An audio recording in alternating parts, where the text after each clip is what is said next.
Hello student, welcome to my YouTube channel. स्वागत है आपका हमारे यूट्यूब चैनल में।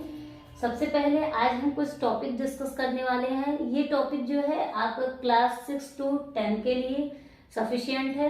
अगर आप क्लास 6 में हैं तो भी आप ये वीडियो देख सकते हैं। अगर आप 10th में हैं, 9th में हैं तो भी ये क्लास आपके लिए बहुत ही बेहतरीन है। तो आइए चलिए स्टार्ट करते हैं अपना टॉपिक। सबसे पहले हम ग्रामर पढ़ेंगे। ग्रामर में मैंने स्पेसिफाई करके ये सिलेबस निकाला है। अब देखिए यहाँ पे है सिलेबस फॉर क्लास 9th और 10th के लिए हम ये सिलेबस लेके चल रहे हैं। सबसे पहले हम अपना टॉपिक कवर करेंगे। आइए देखते हैं। सबसे पहले हमारा जो टॉपिक है वो parts of speech. Parts of speech में हमें ये सारे सब पॉइंट पढ़ने हैं। टोटल 8 पार्ट्स ऑफ स्पीच होते हैं। जैसा कि पहला नाउन। नाउन आप सभी जानते हैं, नाउन में संज्ञा होती है। हम हिंदी इंग्लिश दोनों लेके चलेंगे, लेकिन एक्चुअली क्या होता है कि हमारे एग्जाम में कभी भी संज्ञा ऐसा वर्ड नहीं यूज होगा। जब भी यूज होगा तो वहां पे नाउन लिखा जाएगा। तो हम थोड़ा कोशिश करेंगे कि हम इंग्लिश को साथ में लेके चले।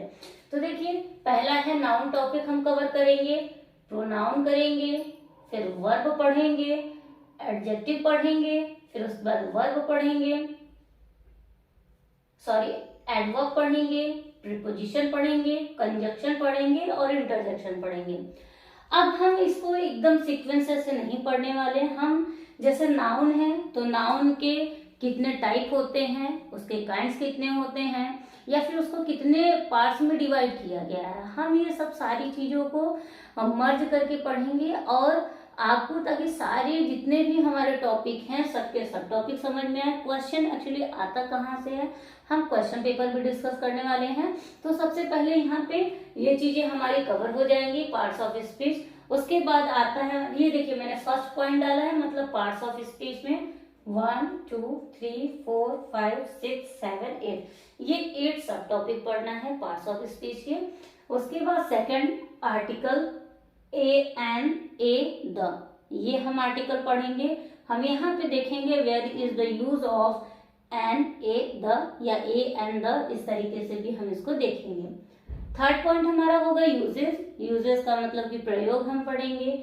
इज एम आर का प्रयोग पढ़ेंगे, वॉज वर का प्रयोग पढ़ेंगे, हैज हैज का प्रयोग पढ़ेंगे, विल बी शैल बी का यूज पढ़ेंगे, कैन कुड वुड, ये सभी हम इसमें यूजेस पढ़ने वाले हैं। फिर आता है हमारा टेंसेस।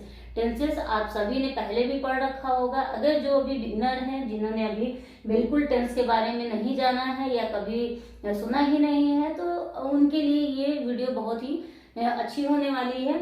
ये भी हम इसमें कवर करेंगे। फिर हमारा फिफ्थ पॉइंट है वॉइस। वॉइस में हम पढ़ेंगे एक्टिव वॉइस और पैसिव वॉइस। ये भी बहुत इजी होता है। बहुत बच्चों को बहुत डिफिकल्टीज होती है इसमें कि उनको समझ में नहीं आता, लेकिन मैं एकदम इजी वे में मैं आपको बताऊंगी और आपको ये बहुत अच्छे से समझ में आ जाएगा।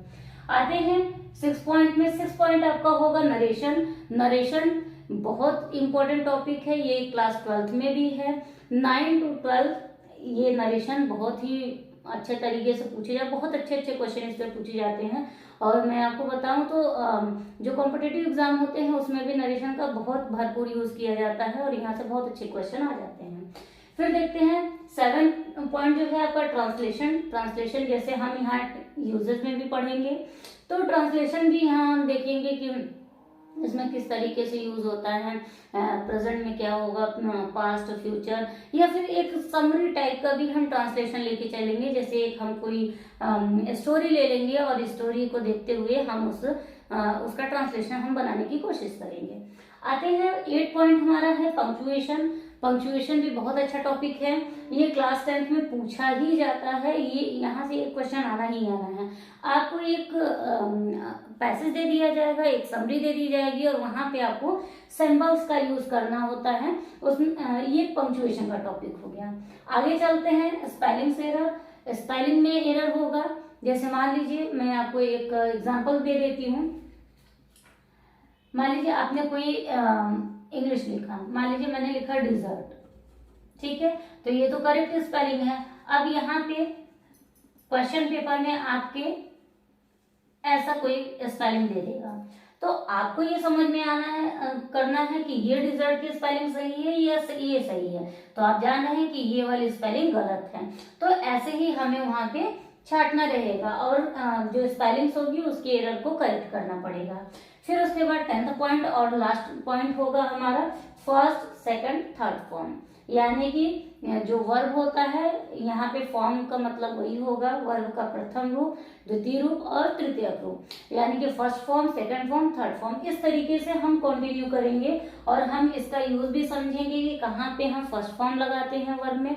जैसा कि मैंने यहाँ पार्ट्स ऑफ स्पीच में वर्ब एक टॉपिक लिया हुआ है, तो हम यहाँ पे देखेंगे कि जैसे गो मीन्स होता है जाना, गो का सेकंड फॉर्म होता है वेंट और इसका थर्ड फॉर्म आपका हो जाता है गॉन।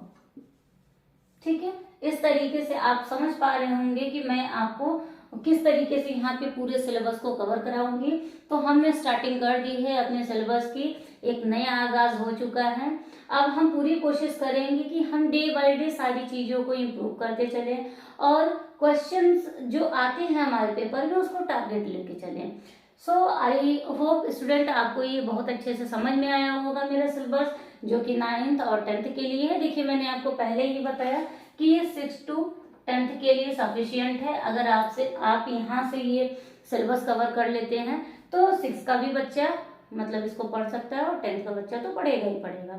कुछ इसके टॉपिक ऐसे हैं 11th 12th में भी हैं, लेकिन उसके लिए मैं एक सेपरेट वीडियो बना के डालूंगी, आप उसको जरूर से वॉच करें। सो फ्रेंड्स, मैं आपसे स्टूडेंट कहना चाहती हूँ कि अगर ये वीडियो आपको मेरी पसंद आए तो प्लीज़ वीडियो को लाइक कर दीजिएगा, शेयर कर दीजिएगा अपने फ्रेंड्स के साथ और एक बार वीडियो को लाइक करके सब्सक्राइब बटन जरूर से प्रेस कर दीजिएगा। इससे हमारे जो भी लेटेस्ट वीडियो होंगे उसका नोटिफिकेशन आप तक जरूर पहुंचेगा।